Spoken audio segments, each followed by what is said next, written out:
Hello friends, welcome back to my channel. ये हमारी HTML की सीरीज़ जिसमें हम सीख रहे हैं HTML को बिल्कुल बेसिक से। और आज के इस वीडियो में हम सीखने वाले हैं अपने HTML के सैम्पल फॉर्मेट के बारे में डिटेल में कि कौन से टैग का क्या मतलब होता है। हम एंगुलर ब्रैकेट्स भी लगाते हैं जो उसका क्या मीन्स होता है। हम हेड सेक्शन जो लिखते हैं उसका क्या मीन्स होता है। बॉडी सेक्शन का क्या मीन्स होता है। हेड सेक्शन के अंदर और किस किस चीज़ को हम लिखते हैं और क्यों लिखते हैं, इन सभी चीज़ों के बारे में आज हम आपको बताने वाले हैं। हम हमेशा अपनी वीडियो में कहते हैं कि आपको सैम्पल फॉर्मेट लिखना ज़रूरी होता है अगर आपको कोई वेब पेज बनाना है। तो आज इस वीडियो में हम डिटेल में सभी चीज़ों को एक्सप्लेन करने वाले हैं। तो हम सबसे पहले लिख लेते हैं अपना सैम्पल फॉर्मेट। बाकी हेड सेक्शन के अंदर title, style, meta, link, script, इन सब का क्या मतलब होता है और ये कितने इम्पॉर्टेंट होते हैं, ये भी आज हम आपको इस वीडियो में बताने वाले हैं। तो वीडियो को बिना स्किप करे पूरा देखिए ताकि आपको सभी चीज़ें आसानी से क्लियर होती चलें। तो देखिए, ये है हमारा सैम्पल फॉर्मेट कि ये HTML का ओपनिंग, क्लोजिंग, हेड और बॉडी इतना जो है हमारा सैम्पल फॉर्मेट के अंदर आता है। अगर हमें अपना कोई वेब पेज बनाना है तो नोटपैड पे अगर हम काम कर रहे हैं तो इतना तो हमें करना ही होगा, बिना इसके हमारा नोटपैड वेब पेज में कन्वर्ट नहीं होगा। तो सबसे पहले हम बात करते हैं अपने HTML टैग की। आप जो ये एंगुलर ब्रैकेट्स के अंदर देख रहे हैं इनको हम लोग टैग बोलते हैं। अब सबसे पहले हम देख लेते हैं ये HTML टैग क्या होता है। HTML टैग में भी जो ये आप एंगुलर ब्रैकेट्स देख रहे हैं, ये वाले ब्रैकेट्स, ये वाला और ये वाला, ये जो ब्रैकेट्स देख रहे हैं, इसका मतलब होता है हमारा ओपनिंग किसी भी टैग की। अब जैसे कि यहाँ पर मेरा HTML डॉक्यूमेंट स्टार्ट हो रहा है तो हमने यहाँ पे HTML को एंगुलर ब्रैकेट्स के अंदर बंद करा हुआ है, क्योंकि हमारा जो कंपाइलर होगा या फिर जब भी हमारा ये प्रोग्राम एग्जीक्यूट होगा तो उसे ये मशीन को ये समझ में आएगा कि ये हमारा जो है ओपनिंग ब्रैकेट है, यहाँ से हमारा प्रोग्राम स्टार्ट हो रहा है। और जब हम इसको क्लोज करते हैं तो हम इसको एक फॉरवर्ड स्लैश के साथ में क्लोज करते हैं। इस फॉरवर्ड स्लैश का मतलब ही होता है कि हमारा जो HTML टैग यहाँ पर स्टार्ट हुआ था, ओपन हुआ था, वो यहाँ पर क्लोज हो गया है। तो आपको आई थिंक क्लियर हो गया होगा कि हम लोग ये एंगुलर ब्रैकेट्स क्यों लगाते हैं। Angular brackets simply means opening of any tag, और अगर उसी एंगुलर ब्रैकेट्स के अंदर हमने फॉरवर्ड स्लैश लगा दिया, इसका मतलब है कि जो टैग हमने ओपन करके रखा था पहले उसको हम यहाँ पे एंड कर रहे हैं। अब इस HTML डॉक्यूमेंट के अंदर हमें दो सेक्शन देखने को मिलते हैं, एक हेड सेक्शन और एक बॉडी सेक्शन। सबसे पहले हम बॉडी सेक्शन की बात करते हैं। बॉडी सेक्शन में हम बॉडी सेक्शन के opening brackets and closing brackets के बीच में हम उन सभी चीज़ों को लिखते हैं जो चीज़ें हमें अपने वेब पेज पे डिस्प्ले करनी होती हैं। मीन्स जो भी कंटेंट हमें अपने वेब पेज पे डिस्प्ले करना है उसको हम इस बॉडी टैग के ओपनिंग और क्लोजिंग के बीच में हम उस कंटेंट को लिखते हैं। तो जैसे कि हम यहाँ पे सिंपली अगर हमने यहाँ पे H1 लिखा, और H1 आप जानते हैं हेडिंग के लिए होता है, और हमने यहाँ पे लिख दिया हेलो HTML, तो इसका सिंपली मीनिंग यही होगा। अब देखिए, यहाँ पर मैंने एक टैग ओपन किया है H1 हेडिंग 1। ओके, तो अब जब तक हम इसको क्लोज नहीं करेंगे, इसका क्लोजिंग ब्रैकेट नहीं देंगे, तब तक ये कोड एग्जीक्यूट नहीं होगा और एरर दिखाएगा। तो हमें क्लोजिंग के लिए यहाँ पे फॉरवर्ड स्लैश लगाना होगा और H1। तो ये हमारा एक सिंपल सा एक छोटा सा प्रोग्राम है। अभी हमने हेड सेक्शन के बारे में बात नहीं करी है। हेड सेक्शन में हमें काफ़ी कुछ चीज़ें देखनी है, लेकिन बॉडी सेक्शन में मुझे सिर्फ आपको ये बताना था कि बॉडी सेक्शन के बीच में हमें सिर्फ वो कंटेंट लिखना होता है जो हमें, वो सभी कंटेंट लिखना होता है जो हमें अपने वेब पेज पे डिस्प्ले करना होगा। अगर हमने इसे सेव किया, जैसे हम डेस्कटॉप पे सेव कर लेते हैं किसी भी नाम से, जैसे टेस्ट नाम से हमने इसे सेव कर लिया, test.html के नाम से हमने इसे सेव करा और यहाँ पे हमारी फाइल बनकर आ गई है। देखिए test.html की, हमने इसे ओपन किया तो देखिए सिंपली हमारा HTML, हेलो HTML लिखा हुआ है, क्योंकि हमने ये बॉडी टैग के अंदर दिया है। लेकिन यही चीज़ अगर हम यहाँ हेड सेक्शन के अंदर दे देंगे तो ये लिख कर नहीं आएगा। क्यों नहीं आएगा? क्योंकि जो हेड सेक्शन के अंदर लिखा है वो कंटेंट हमारा वेब पेज पे डिस्प्ले नहीं होगा। क्यों नहीं होगा? क्योंकि इसके हेड सेक्शन के अंदर हेड के ओपनिंग और क्लोजिंग के बीच में हम जो भी कंटेंट लिखते हैं वो हमारा होता है स्टाइल। जैसे हमें अपने इस वेब पेज में जो भी स्टाइल देना है वो हम इसमें मेंशन करेंगे, या हमें कोई लिंक करना है कोई फाइल को तो हेड सेक्शन में हम लिंक करेंगे। कोई टाइटल अगर हमें देना है, जैसे कि अभी आप दे रहे हैं यहाँ पे अभी आप देख रहे हैं यहाँ पे हमने test.html के नाम से सेव करी थी अपनी फाइल, तो यहाँ पे टेस्ट के नाम से ही आ रही है। अगर हमें इसे किसी और नाम से सेव करना है, हम चाहते हैं यहाँ पे टेस्ट लिख कर ना आए, कुछ और लिख कर आए, तो हम यूज़ करते हैं अपने टाइटल टैग का। तो title tag, style tag, Meta tag, link tag, script tag, ये सब टैग क्या होते हैं ये हम स्टेप बाय स्टेप सीखते हैं। और अगर सिंपल वर्ड्स में हम कहें तो हेड सेक्शन एक्चुअली में एक कंटेनर की तरीके से होता है। हमें इसको एक एज ए कंटेनर ले सकते हैं जिसमें सारी Meta data means data about data, सारी इन्फॉर्मेशन हमारी होती है हेड सेक्शन के अंदर। बट ये जो डेटा होता है वो हमारा वेब पेज पे डिस्प्ले नहीं होता है। ओके, तो अब हम देखते हैं कि टाइटल टैग कैसे काम करता है। उसके लिए हमें लिखना पड़ेगा अपना टाइटल टैग, जो कि होता है,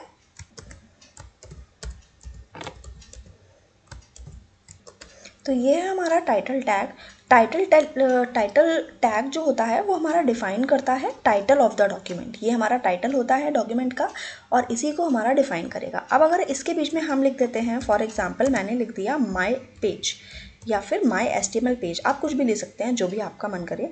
तो हमने इसको जैसे ही सेव करा और यहाँ से रिफ़्रेश करा तो आप देखिएगा यहाँ पर ये जो टेस्ट जिस नाम से हमने फाइल अपनी सेव करी थी test.html के नाम से, ये आ रहा है। बट अब जैसे ही हम इसको रिफ़्रेश करेंगे वैसे ही ये जो टाइटल हमने दे रखा है उससे ये पेज हमारा आने लगेगा। तो हमने किया इसे रिफ़्रेश, तो देखिए यहाँ पे माय पेज बनकर आ गया है। क्यों? क्योंकि हमने यहाँ पर माय पेज इसका टाइटल दे रखा है। तो यही होता है हमारा टाइटल एलिमेंट। अब ये आप देख रहे हैं क्योंकि हमने ये हेड सेक्शन के अंदर लिया है तो ये कंटेनर की तरीके से काम कर रहा है, ये हमारा वेब पेज पे डिस्प्ले नहीं हो रहा है। ऐसे ही हमारे बाकी के टैग हैं जो कि हमारे हैं स्टाइल। फॉर एग्जाम्पल हमने दूसरा अपना टैग लिया है स्टाइल टैग।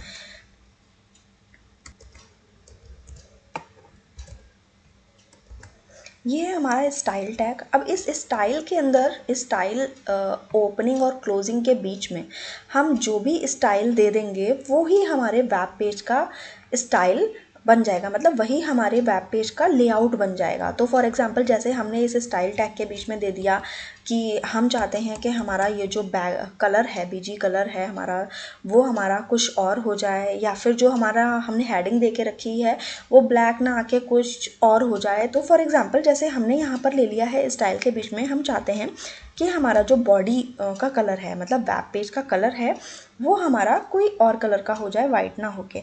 तो हमने लिया बॉडी टैग, कर्ली ब्रैकेट्स के अंदर हमने अपना एट्रीब्यूट दे दिया है बैकग्राउंड कलर कॉलन, और आप कोई भी कलर ले सकते हैं, कोई भी कलर आप जो आपका मन करे वो आप ले सकते हैं। फॉर एग्जांपल जैसे मैंने ले लिया यहाँ पे गोल्डन और फिर यहाँ पे लगा दिया सेमी कॉलन और इसको कर दिया क्लोज। और ऐसे ही हम स्टाइल अप्लाई करते हैं अपने H1 टैग पे। H1 के लिए भी हमें सेम चीज़ करनी पड़ेगी। H1 टैग लिया। अगर आप एट्रीब्यूट डिफ़ाइन कैसे करते हैं, स्टाइल के बारे में नहीं जानते हैं, स्टाइल टैग के बारे में, तो आप डिटेल में इसको मेरी सेपरेट वीडियो बनी हुई है सी की स्पेशली, आप उसको जाके ज़रूर देखिए ताकि आपको सभी चीज़ें अच्छे से क्लियर हो जाएंगी। तो मैंने यहाँ पे H1 लिया हुआ है और इसको हम अपने H1 को दे देते हैं कि जो इसका कलर हो फॉन्ट का वो फॉर एग्ज़ाम्पल रेड हो। तो हमने यहाँ पे कलर अपना दे दिया semi colon and curly brackets को बंद कर दिया और बस इतना रन करके देखते हैं कि क्या रिज़ल्ट आता है। तो हमने किया इसे सेव और रिफ़्रेश। तो देखिए ये हमारा H1 जो टैग है वो हमारा आ रहा है रेड कलर का, क्योंकि स्टाइल हमारा पूरी तरीके से अप्लाई हो रहा है। बट इसका कलर ये सपोर्ट नहीं कर रहा है, तो हम इसको कलर को चेंज करके देख लेते हैं पाउडर ब्लू करके और रिफ़्रेश। तो देखिए ये हमारा आ रहा है। इट माइट बी पॉसिबल कि मैंने जो कलर लिखा है वो उसमें ना हो, एग्जिस्ट ना करता हो उस नाम से, वो किसी और नाम से एग्जिस्ट करता हो, इसलिए कभी कभार ऐसी प्रॉब्लम आ जाती है। उसमें टेंशन वाली कोई बात नहीं है। तो आप उसको उसी के अकॉर्डिंग, जो भी कलर का नेम है उसी के अकॉर्डिंग आप उसको लिखेंगे तो वो सक्सेसफुली आ जाएगा। तो ये था मेरे स्टाइल एट्रीब्यूट के बारे में, जो कि हमने हेड सेक्शन में ही दिया था, क्योंकि ये हमारा स्टाइल है। अब आप ये एक चीज़ को ध्यान रखिएगा, ये जो बॉडी कलर है, बॉडी कलर इस पूरे वेब पेज पे अप्लाई हुआ है। हमारा जो H1 है वो हमारा, हम जब भी H1 यूज़ करेंगे अपने एलिमेंट में, अपने मतलब वेब पेज पे, तो वो हमारा रेड कलर का ही आएगा। जैसे फॉर एग्जांपल मैंने यहाँ पे अगर पैराग्राफ टैग यूज़ करा है और यहाँ पे लिखा है हेलो HTML और इसको कर दिया मैंने क्लोज, जस्ट अ सेकेंड, मैंने कर दिया यहाँ पे इसको क्लोज। तो अगर मैं इसको रन करूँगी तो पैराग्राफ टैग मेरा ब्लैक कलर में ही आएगा, क्योंकि हमने P के लिए, ये देखिए यहाँ पे मेरा ब्लैक कलर में ही आ रहा है ये, क्योंकि हमने P के लिए कोई स्पेशल अपना एट्रीब्यूट या फिर अपना कोई डिज़ाइन नहीं दे रखी है, इसलिए ये हमारा ब्लैक कलर में ही आ रहा है। अगर सेम जैसे हमने यहाँ पे H1 के लिए यहाँ पे करा है, H1 के लिए स्टाइल दे दिया है, अगर ऐसे ही हम P के लिए भी स्टाइल देंगे तो हमारा P पे भी वही स्टाइल अप्लाई हो जाएगा। अगर इसके बाद फिर से हम H1 टैग का ही यूज़ करते हैं तो हमारा H1 टैग जो है वो हमारा उसी कलर में आएगा जो कलर हमने यहाँ पर दे रखा है, वो डिफरेंट कलर में नहीं आएगा। मीन्स हमारा जो रिपीटेशन है, हमें बार बार रिपीट नहीं करना पड़ेगा, अपने वेब पेज को बताना नहीं पड़ेगा कि जब जब H1 का हमें यूज़ करना है तब वो रेड कलर का हो, हमारी जो हेडिंग 1 है वो हमारी रेड कलर की हो, ये हमें बार बार उसे बताना नहीं पड़ेगा। मीन्स जो कोडिंग है वो हमारी कुछ हद तक हमारी कम हो जाएगी, क्योंकि हमने एक बार डिफ़ाइन करा है और हम कितनी बार भी यूज़ करें वो हमारा वही स्टाइल अप्लाई कर लेगा अपने आप। तो अब चलते हैं हम अपने नेक्स्ट टैग की तरफ, जो है हमारा लिंक टैग। अब लिंक टैग जो है हमारा यूज़ होता है दूसरी एक्सटर्नल फाइल को लिंक करने के लिए। जैसे कि अगर हमने अपनी कोई CSS की फ़ाइल बना रखी है दूसरी, हम चाहते हैं उसे अपनी इस वाली शीट से अटैच करना, तो हमें हेड सेक्शन के अंदर ही, ये हेड सेक्शन ओपनिंग और क्लोजिंग, इसके बीच में ही यहाँ पर, चाहे यहाँ पर दे दीजिए चाहे आप इस टाइटल के बाद में दे दीजिए, आपको लिंक टैग का यूज़ करना पड़ेगा। अब लिंक टैग क्या होता है ये आप मेरी लिंक वाली वीडियो पर जाकर देखिए, क्योंकि वहाँ पर बहुत अच्छे से सभी चीज़ें स्टेप बाय स्टेप क्लियर करी हुई हैं। फिर भी मैं आपको यहाँ पर बता देती हूँ कि लिंक टैग का जो सिंटैक्स होता है वो हमारा, हम उसमें लिखते हैं लिंक, REL रिलेशन, और फिर इक्वल्स टू, डबल कोटेशन के बीच में हम लिखते हैं जिस भी चीज़ को हम लिंक कर रहे हैं, चाहे वो स्टाइल हो या फिर कोई और चीज़ हो, तो रिलेशन हमें देना होता है। और उसके बाद में हम लिखते हैं यहाँ पे href मीन्स जिस भी चीज़ को हम लिंक कर रहे हैं उसका एड्रेस क्या है, वो हमें यहाँ पे नेसेसरी होता है देना। उसके बाद में हम इसको क्लोज कर देते हैं और ये हमारी लिंक की फ़ाइल हो जाती है, लिंक का टैग हो जाता है। नेक्स्ट चीज़ जो हमारी आती है वो है मेटा टैग, जिसके बारे में ज़्यादातर लोगों को कन्फ्यूज़न होता है, उन्हें समझ में नहीं आता है कि ये एक्चुअली में मेटा टैग होता क्या है। तो इसको भी हम बहुत ही सिंपलेस्ट वे में समझाने वाले हैं आपको कि मेटा टैग क्या होता है। Meta tag is actually the data about data,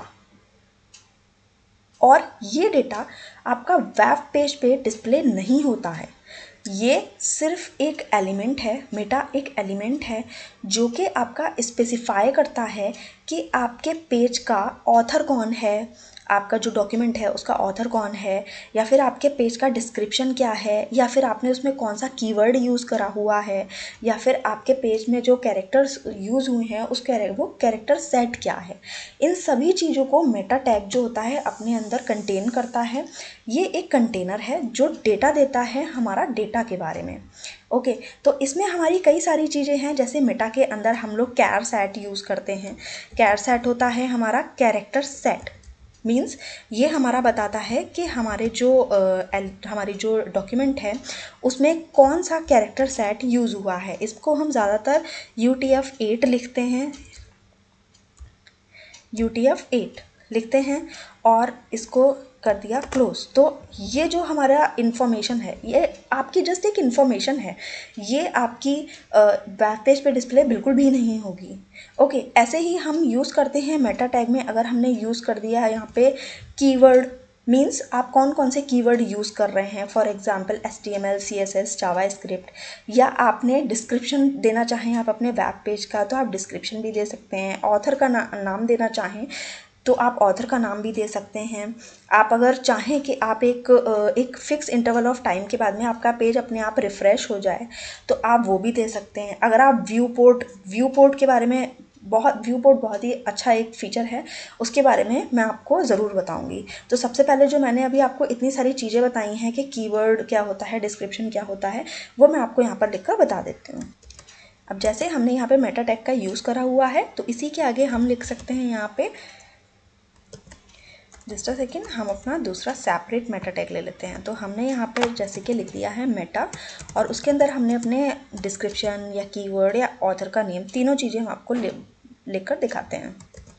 तो देखिए ये लिखा है हमने मेटा, और यहाँ पे लिखा है हमने नेम क्या दिया है हमारा, डिस्क्रिप्शन। हम डिस्क्रिप्शन देना चाहते हैं किसी भी चीज़ का, और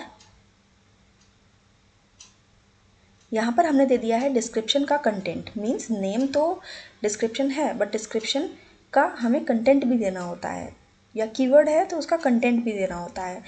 कंटेंट एट्रीब्यूट हमें लेना होता है, जिस भी चीज़ को हम स्पेसिफाई कर रहे हैं उसका कंटेंट क्या है ये बताना होता है। तो हमने यहाँ पे लिख दिया है फ्री ट्यूटोरियल। ओके, ऐसे ही हम अपना कीवर्ड ले लेते हैं और ऑथर भी ले लेते हैं। तो हमने यहाँ पर ले लिया है कीवर्ड्स, और आप उसका नाम कुछ भी दे सकते हैं। फॉर एग्जांपल जैसे मैंने यहाँ पर दे दिया HTML, CSS, और ऐसे ही हम अपना मेटा टैग ऑथर के लिए भी यूज़ कर लेते हैं फॉर एग्जांपल। और यहाँ हमने ले लिया है ऑथर। अब यहाँ पे आप जो भी ऑथर का नेम देना चाहें आप वो दे सकते हैं। जैसे मैंने यहाँ पर अपनी क्लासेस का नेम दे दिया है नैंशीज़ क्लासेस। तो ये मेरी सारी इन्फॉर्मेशन है, ये जो भी मेटा के अंदर हमने लिया हुआ है ये मेरी सारी इन्फॉर्मेशन है इस पेज के बारे में। ये मेरे वेब पेज पे कहीं पर भी डिस्प्ले नहीं होगी। जैसे हमने इसे सेव किया और इसको रिफ़्रेश करा तो ये हमारी कहीं पर भी इस पेज पर डिस्प्ले नहीं होगी। बट जब भी हम इस पेज को बुकमार्क करेंगे, जब भी सेव करेंगे, तो ये इन्फॉर्मेशन हमारी ज़रूर सेव होगी। या फिर जब भी डेवलपर इस पेज के बारे में इंफॉर्मेशन चाहेगा तो उसे ये सारी इन्फॉर्मेशन ज़रूर मिल जाएगी कि किसने ये पेज क्रिएट करा है, कैसे, कौन सी हमारी लैंग्वेज यूज़ हो रही है इस पेज पे। तो ये सारा डेवलपर्स के लिए होता है। और ऐसे ही सेम हम स्क्रिप्ट टैग का भी यूज़ करते हैं। अगर हमें अपनी जावास्क्रिप्ट यूज़ करनी है तो हम हेड सेक्शन के अंदर ही स्क्रिप्ट टैग का भी यूज़ करते हैं, हम बेस टैग का भी यूज़ करते हैं। अगर आपको इसके बारे में कोई भी कन्फ्यूज़न हो तो आप पूछ सकते हैं कमेंट सेक्शन में। मैंने पूरी कोशिश करी है आपको ईज़ी से ईज़ी तरीके से समझाने की कि आखिर में हेड सेक्शन में हम क्या क्या यूज़ कर सकते हैं और हेड सेक्शन के अंदर लिखने का क्या मतलब होता है। अगर हम किसी भी कंटेंट को हेड सेक्शन के अंदर लिख रहे हैं या बॉडी सेक्शन के अंदर तो दोनों में डिफरेंस क्या होता है। तो अभी इस वीडियो में इतना ही, आगे मिलेंगे हम अपनी और एक इंटरेस्टिंग वीडियो के साथ में। अभी के लिए बाय बाय, थैंक यू।